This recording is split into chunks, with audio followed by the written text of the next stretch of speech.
From the banks of Dewey Lake, it's the Dewey Pod Monster.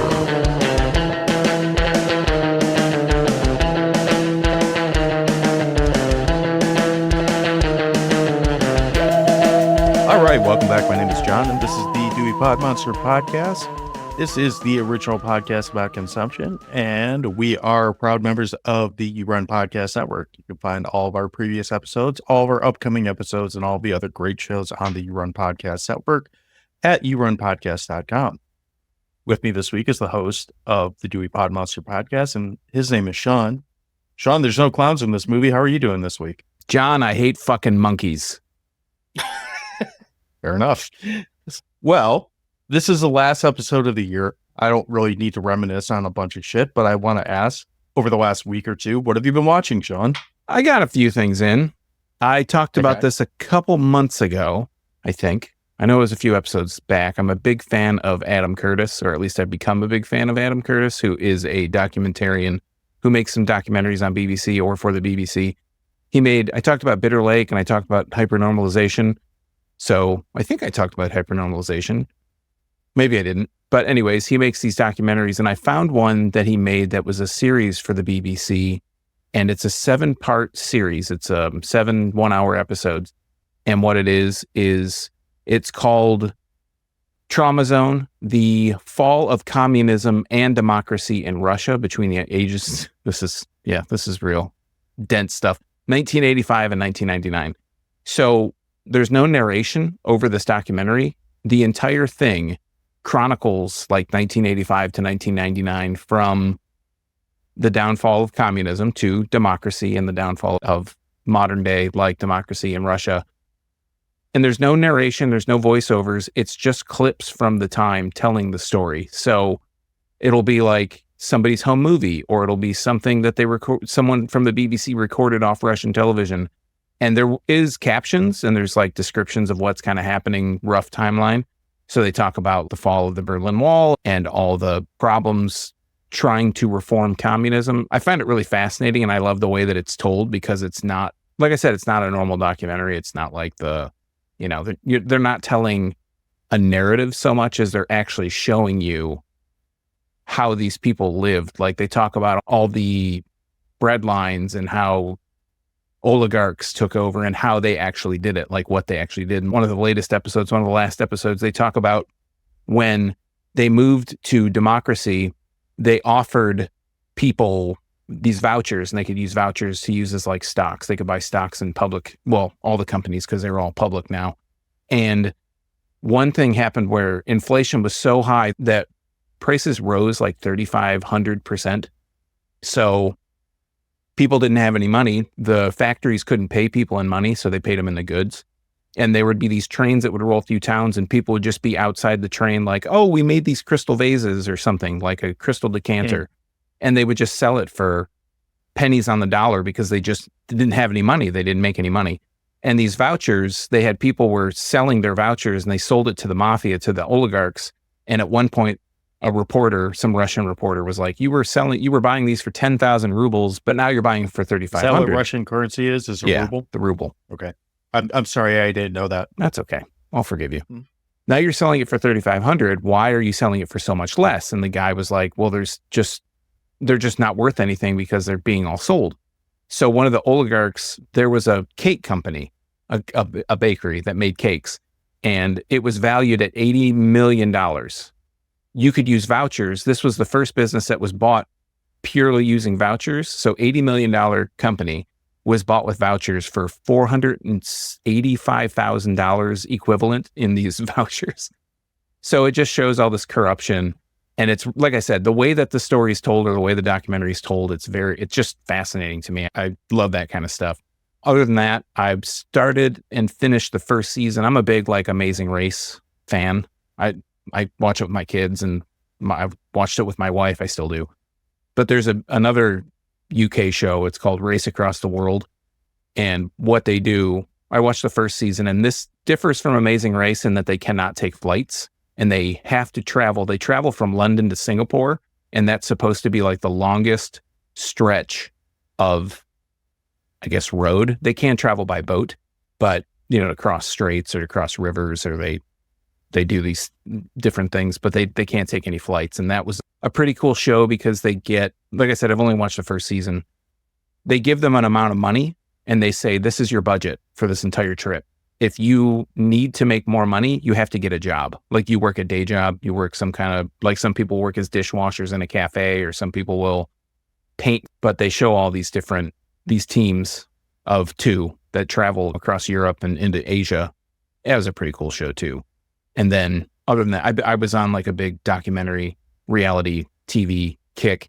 On Netflix, I watched the Cold Case Who Killed John Benet Ramsey. It's a 3-part documentary. I didn't feel well at a point in time, so I just kind of laid down and watched it. And I thought that was a pretty interesting doc. I don't know if you have any interest in the John Benet Ramsey story at all. I don't know. I still want to watch that, mostly because, I mean, that happened when I was younger. I was aware of that when it was going on, but I never followed that case all that much. So I wouldn't mind seeing something, try to put it all together, but I haven't gotten around to watching that yet. It's pretty good. I like the way that they presented it and how the media really bungled, like besides the police, like totally bungling the investigation, but the media had this big part in like swaying public opinion towards these parents whose daughter was killed. And there's no evidence that they did anything, but they were just kind of vilified by fake leaks, so to speak, quote unquote. If you can't see me doing air quotes, this is a video podcast, by the way. You can watch us on Spotify or YouTube. And it's just like, they're just totally vilified, and there's not a whole great case against them. So I thought that was a pretty interesting. That's a 3-parter. Like I said, I think they're roughly about an hour, like a Netflix documentary, long thing. But yeah, so I was knee deep in really dark documentaries and a travel show. That's what I watched this week. How about you? So as we're recording this, it's December 16th. So there's a lot of Christmas stuff in here. By a lot, I mean 2 things. But so whoever's hearing this will come out slightly after Christmas. So that's why we're still on that. But before we get to that, I did start the new Hard Knocks series, the in season 1 with the entire AFC North. Have you started this yet? No, I was looking at something. I was watching football yesterday, and I feel like I saw something that was like Hard Knocks. And I was like, oh shit, yeah, the new Hard Knocks has to have come out by now. I just didn't know what the teams were. So if it's the whole division, that's pretty cool.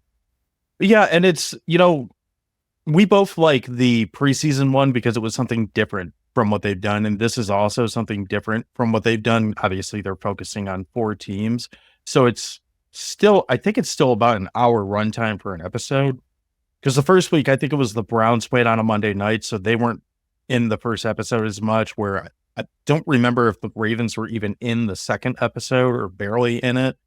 What they are focusing on a lot, and I'm okay with this, because I already knew I liked Mike Tomlin, but like watching him, like I fucking love Mike Tomlin. Like this guy, with all due respect to our team's coach, which I'm not even going to talk about our football team because I'm a little pissy about them today.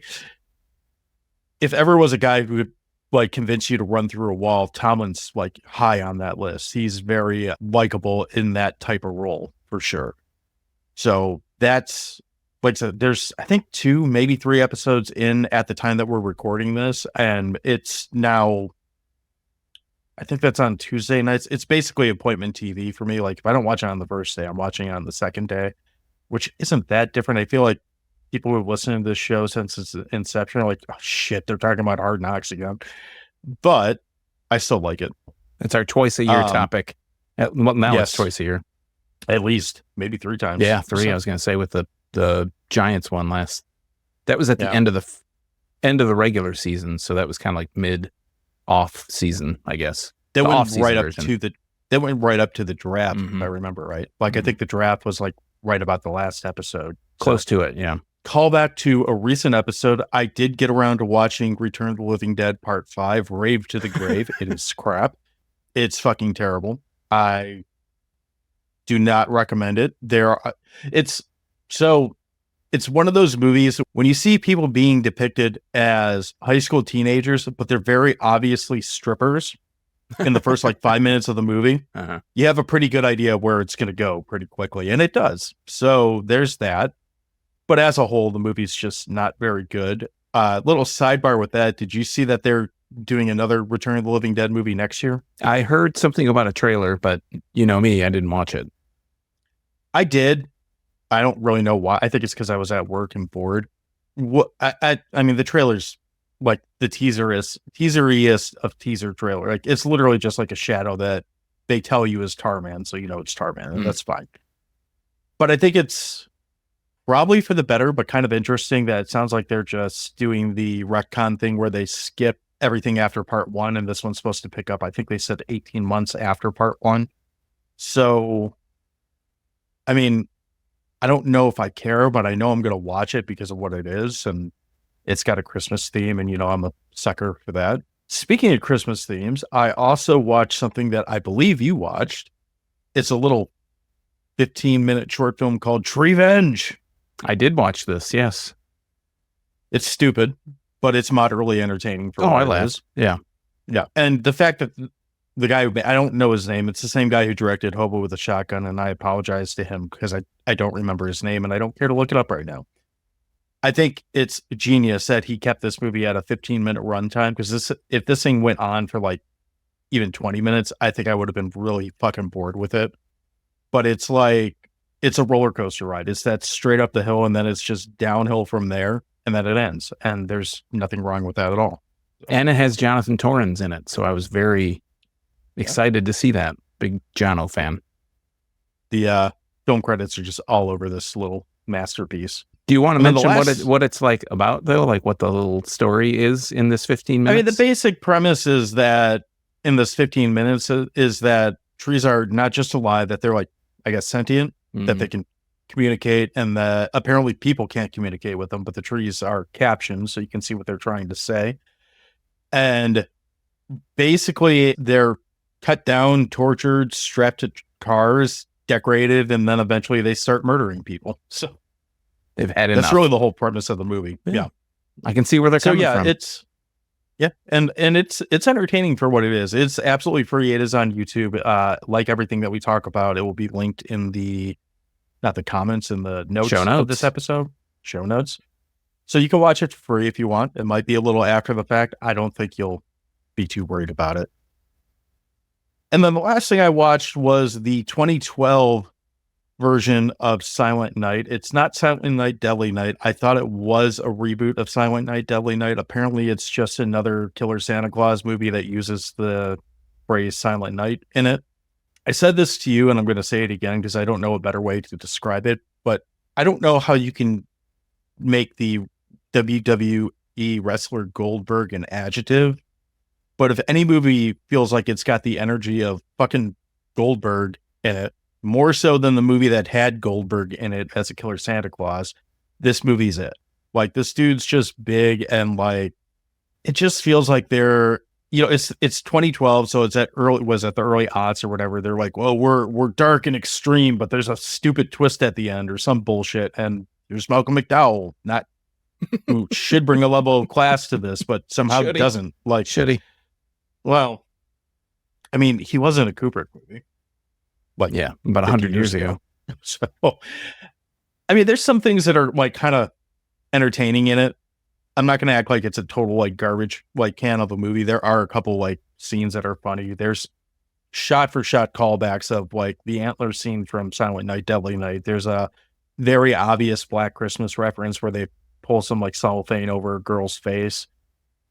And there is a pretty funny like bad reading of the line garbage day, which doesn't go nearly as well for the guy that says it as it does in the movie where it's better.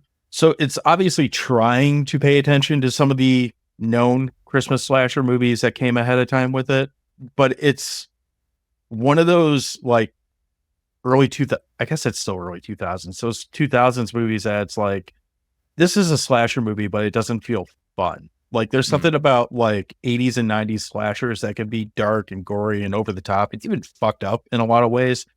There's still an element of fun in there that I can't quite put my finger on at the moment. And it doesn't really have that in this one. So is the Santa like a known person, or is just some guy? Some guy, I think. Okay. If there's a reason for why he's doing the things that he's doing, I don't remember hearing it. Like, it starts with him shaving and putting the Santa mask on. And again, credit where credit's due. The Santa mask is pretty cool. He takes like I guess it's like just like a blank mask and spray paints it like skin tone and puts on like, My Chemical Romance eye black around it. And essentially like attaches that to a big fake Santa beard. And that's how you get the look for his face. It works. It's a like intimidating, creepy look. I'll give it that. But I mean, again, it's not necessarily the funnest of Santa killer movies. We've had a lot of those. Take that. Gotta have a bad one every once in a while. Well, I think we have more bad ones than we have good ones, but I digress. Makes the good ones better. Gooder. Sure. The good ones are gooder. We can go with that. Why not? Sure. But yeah, that's pretty much all I got as far as things that I've watched that are worth talking about anyway. We're going to take a break and come back and talk about like I said, a movie that about 5 people have fucking seen.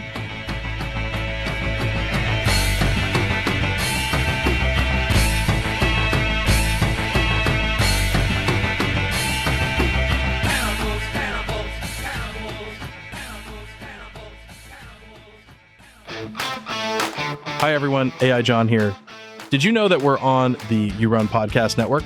YouRunPodcast.com is home to great shows like You Gonna Eat That Crust, Pop Culture Reflections Podcast, Voices of the Mausoleum, and many more. Head over to YouRunPodcast.com and find your new favorite show today. Okay, so we are back, and as I mentioned, we're talking about a movie that not a lot of people have seen. It's a movie that is called Revenge of the Radioactive Reporter. Or it's a movie that's called Atomic Reporter. There might be several other titles, I'm not sure.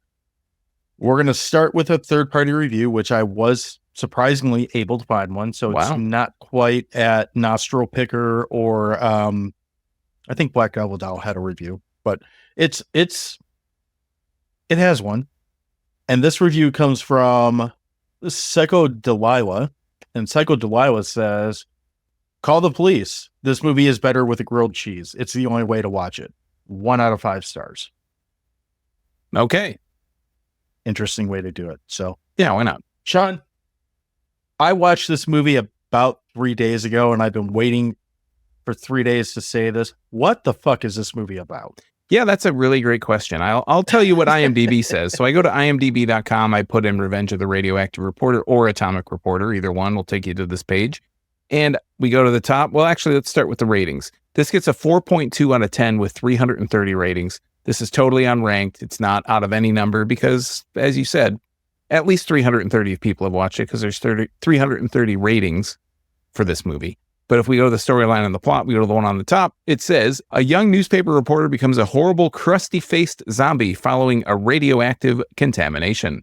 And if we scroll down to the bottom, we see the storyline, and it is the exact same thing. I'll give you this. It says, because, I don't want to read the storyline again if it's the same thing.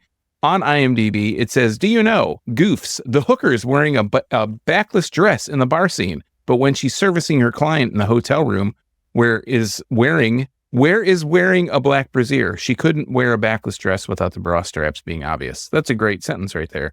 That's indicative of the quality of this movie. It sure as hell is. Is there anyone in this movie that we care about? I feel like I went through the cast to see if any of these people were in anything else, and a few of them were, but honestly, you wouldn't recognize a single person in this movie at all. I think the director... I still don't recognize them. Yeah, and I think the director did a lot of Hallmark movies after this. Like, he's still doing the most recent movie. His name is, by the way, Craig Pryce. The most recent movie he did was The Dog Lover's Guide to Dating. That was in 2023. In 2020, he did a movie called The Marijuana Conspiracy. And in 2015 to 2019, he directed 19 episodes of Good Witch, which I've never heard of that. And there's a lot of Good Witch things on his IMDb resume. And it looks like I said, it looks like a lot of Hallmark romance. He directed a movie called, movies. He directed Oh Christmas Tree. You think that's anything like Treevenge? Oh, that's probably the AKA. This might be the guy from Hobo with a Shotgun. No, it's not. So I'm going to try to Cliff Notes this, which is apparently becoming a recurring thing. As best I could figure, This movie is about a reporter who wants to get some news scoop on some bad shit that's going on. He won't call the cops because apparently they'll just tell the news, which I thought was him, but whatever. So he won't tell the cops, but he decides to go there with some criminals for reasons, and they throw him in the nuclear Mountain Dew, and he kind of becomes a discount version, like combo of Darkman, Freddy Kruger, and I'm not even sure what. Maybe and throughout Toxic. the entire movie, yeah, sure, why not? And throughout the whole movie, I kind of feel like his powers are questionable at best and confusing at worst, because I'm never really sure what this movie or what this nuclear Mountain Dew bath, which I do like that he goes back and takes another swim in it a couple times to like recharge his. Yeah, like rejuvenates him. Right. Which also leads to more questions, but I never really quite got a clear understanding of what his newfound radioactive powers actually are, other than he doesn't seem to give a fuck about getting killed. I'm not sure he can be killed. And you don't want to get finger banged by this guy. It ends badly for anything that he touches. Yeah, I mean, I think you're pretty spot on from what my understanding is. I would add that he is a reporter. He goes to the nuclear power plant. He was a reporter. No, okay. Well, at the beginning of the movie, he's a reporter. He goes to the nuclear power plant because he has something on them saying they're contaminating stuff, right? They're not above board. They're not on the level. And the executives are like, which the executives have great names like Dick Swell, Randy Koch, Peter Spurts, just great names like this. And the president, which is Dick Swell or Richard Swell, takes him to show him the containment unit or whatever, and he ends up like saying, "Yeah, you're not gonna do shit," and he pushes him in the fucking thing, and he turns into a zombie. And yeah, he's trying to get revenge. I mean, hence Revenge of the Radioactive Reporter. He's newly engaged, so he wants to try to rekindle. Yeah, like just let his fiance know that he's okay, and maybe they can spark this romance back up, but he's horribly disfigured. And it seems like basically anybody he touches, he melts, or he spits in their eyeball or whatever he does. And if he has gloves on, he doesn't seem to hurt the person. So it's like these leather gloves that he's wearing can protect people from his touch. But I totally agree with you. I think he is absolutely, definitely Darkman, because it almost follows some of the same kind of plot outline, the same story kind of beats as Darkman. He dresses just like Darkman. Freddy Kruger, definitely for the makeup. I mean, he's not in anybody's dreams, but he's got that kind of makeup. And he even starts spitting out one-liners about halfway through the movie. Yeah, he's not quite like Arnold or Freddy level one-liner, but I didn't say they were good one-liners. I said they were one-liners. So. Fair point. And then, yeah, Toxic. I think they're trying to do a little bit of a Toxic analog, I guess. I don't really know what exactly, but Darkman, to me, this movie screams like Darkman parody or homage or something. Like it really takes a lot of influence from Darkman. For sure. It's even got some of the campiness of Darkman. Well, it's campy as shit. Like that's underselling that, but it definitely has a little bit of that. Like it's almost like they took a little bit of the 60s Batman and like the 90s Batman and kind of crammed them together for a color palette and like a general vibe of a bad guy. But they also kind of take it to like hard R places. I mean, he pisses on a woman to death at one point. And again, this is where I get to like, I don't really fully understand what your powers are or how you're using them, or are they selective, or does he have control? Like it doesn't, unclear is the best way I can really describe it. I think I'm thankful that this was only an hour and 20 minutes. And I have to put it out there. This was my recommendation after we did Terrifier 3. I was like, yeah, let's do it. I don't really want to do a horror movie. Let's talk about some stupid shit. And this was what came up as a little stupid bit of both. Shit. Yeah. Yeah. I guess it's got a little bit of a horror bend to it, but yeah, this movie, I've said all these things. I really like Darkman, at least the original Darkman. That was an early favorite of mine as like a young teen. Two or three of those. Yeah, I don't think I've seen any of the ones 3. past 1. I know Die Darkman Die is like the 3rd one, I think. And this is like Darkman, but not good. That's like my number 1 with a bullet point for this whole podcast of this episode is it's like Darkman, but if Darkman was really bad. It's interesting though, because it is really bad. I agree. Like there's not a lot of redeeming qualities to this movie. There's a couple things that are kind of funny and like are we going to spoil this movie? Because I mean, it is old. This will be linked in the show notes. I did find a copy on Internet Archive and I will link directly to it. So if you are really curious about this movie, this might be, we've said this a few times, this might be our shortest episode. I will link directly to the Internet Archive version of this movie. It's probably the exact same version that you and I watched. Oh, I'm sure. Okay, so spoiler warning from here out. There are funny scenes in this where, like, I think it's his brother who's trying to bang his ex-fiance or something, maybe. Is that what he is? The other guy who's... That's his brother, but I feel like he's so naive that he's just kind of like, I don't know. I don't think he well, is whatever attempting. The fuck they're doing. So, brother shows up to save the day because criminals, bad guy, Dick Swell or whatever, is showing up to throw girlfriend off a roof, I guess. And I really like that, you know, he chases, he doesn't really chase them. He like meanders his way up to the roof. I guess he just figures, oh, she's not in her apartment. She must be on the fucking roof. She's not in her apartment. And there's one of her shoes is out in the hallway. She must be on the roof. Clearly. So that's fine. He gets up to the roof and he's like, hey, fucko, get out of here or whatever. And he's like, what are you going to do about it, fucko? And he decides he's going to charge at the bad guy. And you think, like, every movie, like, instincts, like, oh, they're going to have a little fight and punch each other or whatever. No, the bad guy just moves out of the way and he jumps right off the fucking roof. Somehow doesn't die. Like, there's a really good eye or a good as he does it. And my notes read like this. Ha ha ha ha ha. He jumped off the fucking roof. Then I said, this is so incredible. And then next note. Oh, I guess he's not dead. Because he somehow doesn't. I don't remember how he didn't die. I have no idea. He just must have landed on his neck or something. And Canadians don't die when they jump off buildings. Yeah, so. Maybe. Must not. I don't know. But yeah, this is a whole Canadian production. Just throw that out there as well.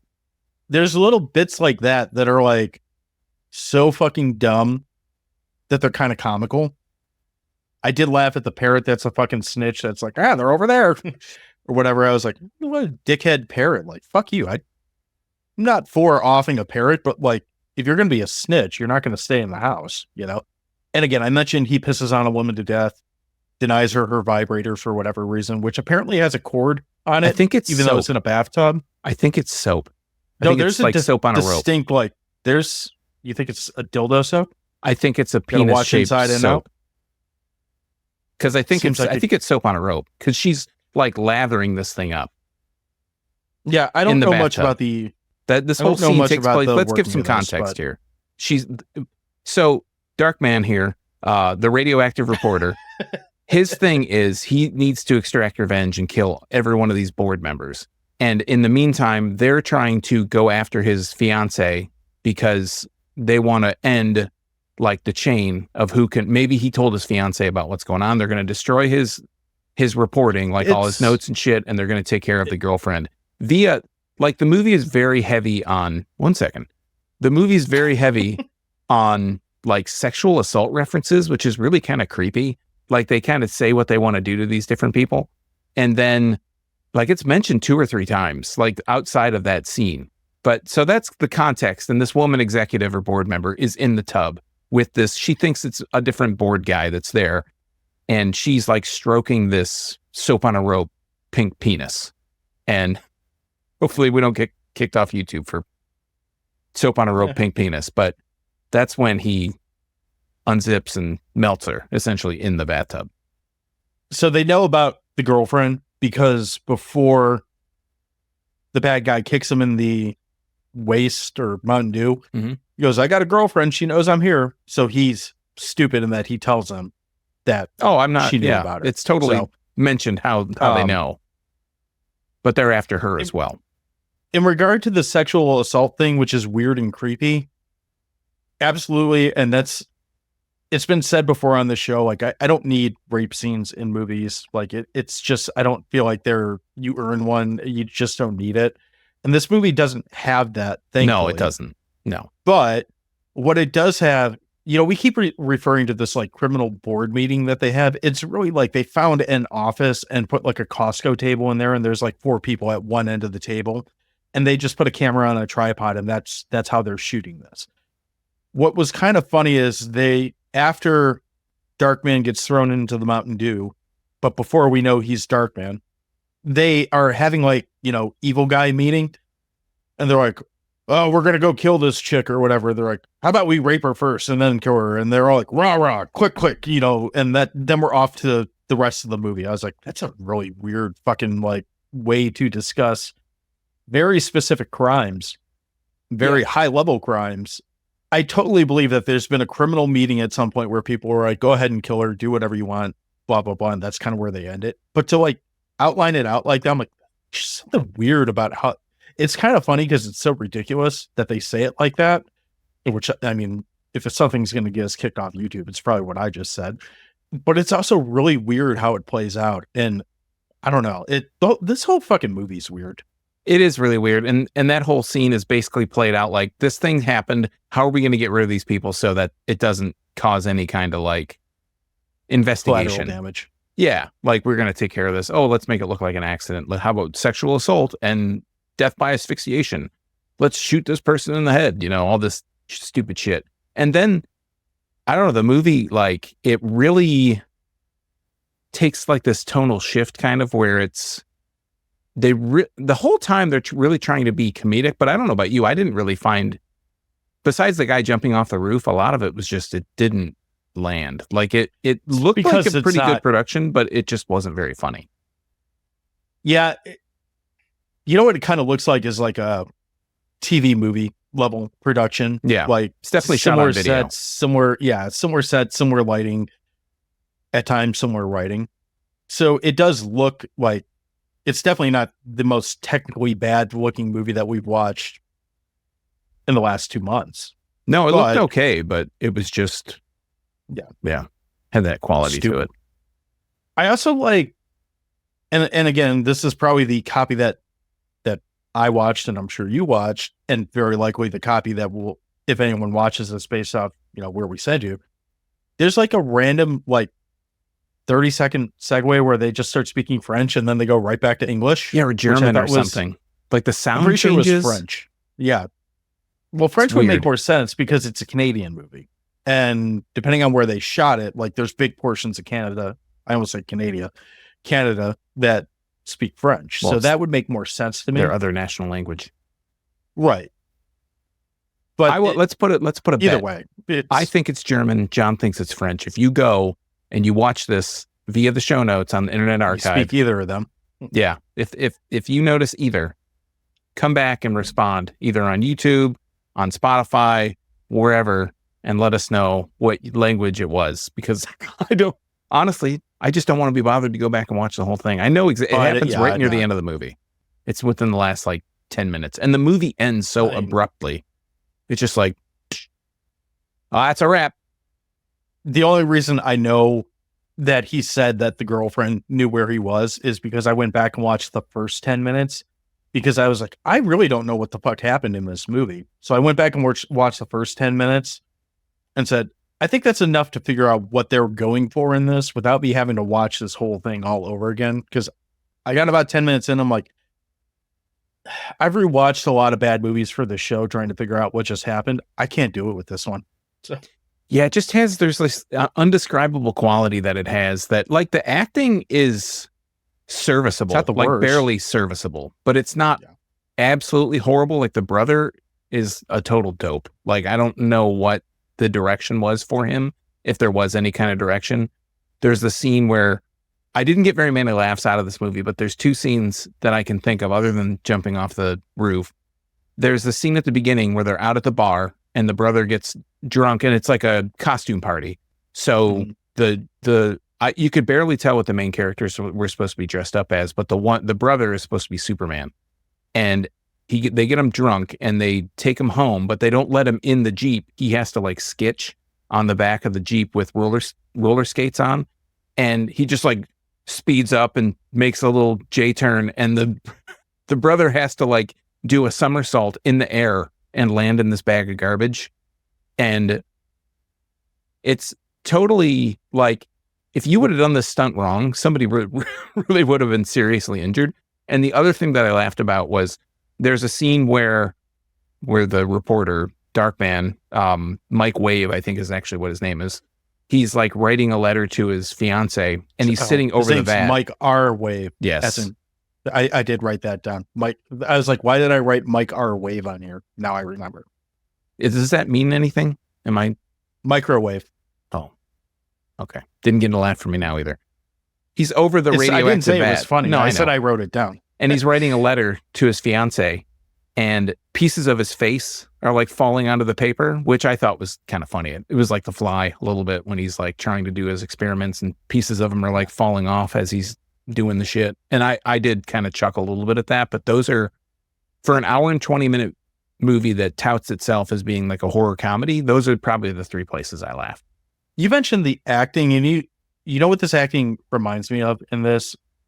It's more like a modern to-be bad movie, like bad CGI alligators, bad CGI shark. It's that kind of acting that's, people always compare schlock from the 80s to like modern schlock, and that's not a fair comparison because a lot of those people actually tried to act and make a decent movie, and the badness is like got a charm to it because it's unintentional bad. This feels like they were told to be stupid in a lot of ways, or told to act stupid. And it's got a similar like feel from an acting. I mean, the movie looks like it's time. It looks like an early 90s movie with that, like, like I mentioned, that somewhere between Batman, Tim Burton, lots of neon color shit going on. But the actual like way these people are trying to portray these characters feels like bad sci-fi channel TV movie / bad Tubi, lot of digital effect movie. The effects, when you get them, are okay enough. Again, we've certainly seen worse. Yeah. But it's kind of that mix of like new bad movie acting and like old bad movie everything else. Yeah, the one shining spot I would say for this movie are the makeup effects. Like the reporter, his facial effects or this whatever they put on him, and the people whose faces get burned or they get melted or whatever, looks pretty good. I mean, I don't know, there's absolutely no budget information available on this movie. Like sometimes on IMDb, they tell you how much the budget was or the estimated budget, what it made. None of that for this movie. It's very sparse. Like this is one of those movies where you have to like dig to find any information about it. And frankly, I didn't really want to be bothered to do it because the movie's really not that great. But I would say like a shining spot for me was the makeup. It looked pretty good, all things considered. Yeah, it's passable, to say the least. Yeah. That's pretty much all I got. I think if we keep going on this one, I'm going to hit a point where we're just kind of circling a drain. So I think we're already there. Yeah. So what time is it, John? Then you're in for a big treat, bro, because it's hot dog time. You want to go first? Yeah, why the hell not? Let's get this over with. Jeez. Wow, that's cynical. So for me, for a movie that touts itself, as I mentioned, as a horror comedy, it really just didn't get many laughs. I honestly feel like they almost needed to include a laugh track, or that's what they were going for. I mean, that's how like campy, corny, just not overly funny the movie was. I like I said, I appreciated the effort that went into the effects on this extremely low budget movie. It felt like they were doing their best to do a Darkman parody. And with a name like Revenge of the Radioactive Reporter, I think it has a lot of potential, or it had a lot of potential, but I think really, I mean, honestly, only hardcore fans of the super obscure, ultra obscure, or shot on video audience really needs to check this one out. I don't feel the need to ever go back and watch this again. I got to give it a 0 hot dogs. Not for lack of trying, but it's got a really catchy title. Some high points, but a lot more low points. Whose hot dog is this? That's yours? Yeah, I mean, I'm right there with you. This movie is not very good. It's really not very entertaining. it's worth, if you can somehow find just a scene of the dude jumping off the roof on YouTube, which I didn't see that when I looked very briefly. I didn't look that hard, but if you can find that, watch that and move on. If you are listening to this, I mean, it's short, so that's a big plus. Again, it's not the worst thing that we've subjected us or you to, for that matter. But like Sean, I have no desire to ever watch this again. And like I just said, I got about 10 minutes and I was ready to cash out on it. So no, I wouldn't give it any hot dogs. If you're able to watch it for free, which we're giving you the opportunity to do that. I mean, sure, if you have nothing else going on, if you're listening to this at work and just want something else to dick around with, you could do worse. But by that same logic, you could do a hell of a lot better. So, and I think like a thing that this is going to not sound so much like a compliment, but I didn't actively hate it, right? There are some movies that we watch that are just so bad and you're like, all you can do is goof on it or just like, oh my God, I'm going to hate watch this or finish it. And I think a lot of the, like you kind of brought it up earlier, a lot of the current era straight to Tubi kind of bullshit that's a lot of it is kind of a hate watch, like, and that's another thing is not sometimes as we go along with these and we're just like, oh, this is like a video store kind of find. This would be a movie that I would see the title or the cover at the video store and I'd be like, with a name like that, I got to check it out. It can't be that bad. Well, it's not actively horrible. There's just, for me, like there's no reason for me to watch it again. There's just not enough there that would warrant another hour and 20 minutes. I found myself feeling apathetic to it, which is almost worse than hating it, because at least if you hate it, if I hated this movie, like if it was so appalling or whatever that I had a reason to really be pissed at it, one, we'd have more to talk about. And two, I could make someone else watch it and be like, watch this piece of shit just because you're going to get mad and bitch about it and you can have fun with that. This movie is so like bland in a lot of ways that it's like, yeah, you can watch it. You can put it on and get through it fairly quickly, but there's just not enough there to really push any emotion one way or the other. I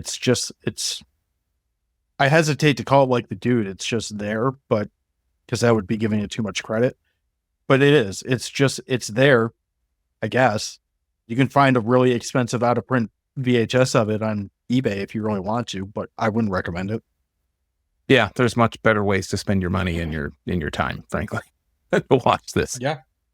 Go find an out of print copy of The Nostril Picker. I did. So yeah. There's other bad movies out there to watch that you could be entertained by. So go watch one of those. Which will be bringing plenty of those to you. And that leads right into our question of the week. And our question is, what are some B movies do you think that we absolutely need to cover in 2025? Drop your top picks below. We want to know your underrated gems or wild disasters that we should talk about. So we're going to start over on Instagram, and our good friend Justin, who is another member of the You Run Podcast Network, does the show Pop Culture Reflections Podcast. I just brain farted for a second. He has 3 recommendations. One is The Wraith. I haven't seen that. He said that might be too big of a budget to be considered a B movie, but worth checking out. Eat and Run. I haven't seen that, but it sounds like something that might be just out the title. I'm like, okay, I'm guessing this goes to some dark places. This third one's come up before and will absolutely be talked about at some point. I just don't know when. We keep threatening Wrestler Mania, which we haven't done yet, so it could fall in there. And that's Hell Comes to Frogtown. You know, it'd be a fun game is to people tell us movies and we try and guess what they're about. And then we watch them. And we see how wrong we were. Like, I've heard of The Wraith. That's like an early Charlie Sheen movie where he is a car. He drives the car, some shit. I don't remember who else is in that.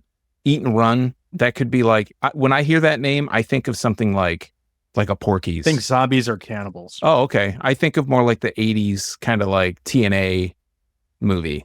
Like sure. Porky's, frankly. Mm-hmm. What could it be? It'd be funny if it was a combination of both. Yeah, that'd be a zombie TNA teen romp. Right. Completely with a gory hole, hot dog scene. So yikes.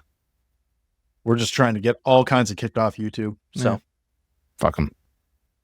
We're going to jump around a little bit. This is another movie that has been recommended before, and I don't know that I want to watch again, but I know it's going to come up again because it's been threatened and requests multiple times now. This one's from Dave B Movies on Blue Sky, and he says The Greasy Strangler. We just got to fit it in the schedule for 2025. It'll be done. 2025, one of 52 episodes will be about The Greasy Strangler. You heard it here first. There we go. Also, well, actually not also, on Threads, we have Horror Fight Pod, which is a great name for a handle there. Like it. They say the movie Monster'd. So it's monster, but it's a turd. I think we've talked about this, haven't we? Or it's been mentioned. I don't remember. It feels like something that's been mentioned. I know we talked about Death Toilet, which is about a toilet that kills you. This literally looks, he put a picture of the poster up or box art or something, and it literally looks like a turd, like in hand shape. Do you remember what Clayface looked like in the Batman animation? The one with the Kevin Conroy one, the shit, that was probably early 90s. Yeah, roughly. Kind of looked like that, but it said turd, so you know it's poop and not clay, you know. And I don't think we've done a poop-centric movie yet, which is probably for the better. There's a lot of them. Yeah, sadly. Last and certainly not least, we have our good friend Scott, who is the host of the You Run Podcast show, as well as a founding member of the You Run Podcast Network, king of the You Run Podcast Network, arguably. And I feel like this one's come up before, too. He says Velocipaster, which I think you've seen this one, if I remember right. I haven't actually seen this. I know of it. I haven't seen it, and I think we've talked about it just in passing. I don't even know if we talked about it on the show or if it was off mic or what, but I feel like we've mentioned it. I know Somehow it came up. I know it's come up. Mm-hmm. So, and there's a very good chance that we'll end up getting a show at some point. 2025, maybe. I don't know. We'll see where it goes. You know, it is up for 2025, John. Terrifier 4. Oh, I hope not. The return of the New Year's resolutions. I don't know what we called it last year. Last year we did Aerobicide, we did Death Spa, we did Hell Spa, and we did, what was the fourth one we did? Something. Linnea Quigley's horror Yes, workout. Yes. And I did find another workout movie, but it was more S&M bondage, and I didn't really feel like I wanted to talk about an S&M bondage workout on the show. I do have the file, so we could watch it together in the dark. But other than that, we're going to talk about... We should live stream that. Oh, good God. So instead of last year's was New Year's resolutions, it was more about working out. I think we've kind of mined that well. We kind of drained the well. So we're going to do more of like dance-oriented workout movies. So some aerobics, some dance, some weightlifting, bodybuilding. They're not necessarily horror movies. So just putting that out there. But I've cultivated a nice list for 2025 of some aerobics, dance, movie, comedy, weird stuff. So stay tuned for January 2025 for that. This list has been in the works for several months, if I remember right. Oh, yeah. I've done a lot of research. This is just like the crummy movie March run that happens every year. There's months of planning. For those who behind the scenes, like we always discuss for the most part what we're going to do on this show, but all the weird, like the aerobics month, crummy movie March, those are Sean's babies. I get the Horrorween run, and then the rest of the year is just kind of a crapshoot. A bit of a free for all. Yeah, but I don't really have anything else to add for this week, so I think we're going to wrap it up here again. This is a little bit of a shorter episode. Fuck it, sometimes that happens.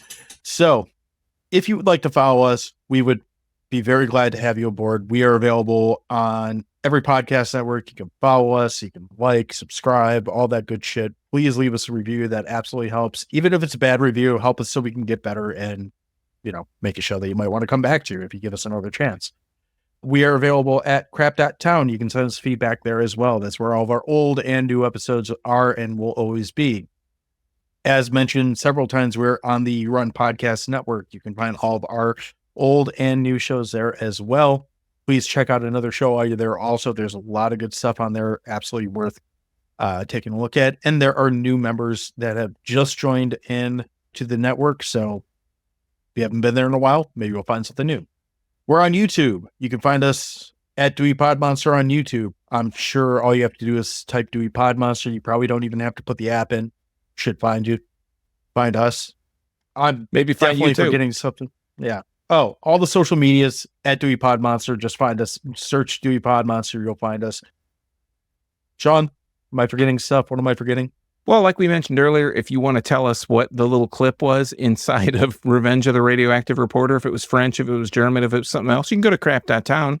You can make a comment on this podcast episode's little page. You can go to YouTube, which is youtube.com/@DeweyPodMonster. You can check us out on all the social medias at DeweyPodMonster. Leave us a comment. Let us know what you think. I'll probably make it as the poll.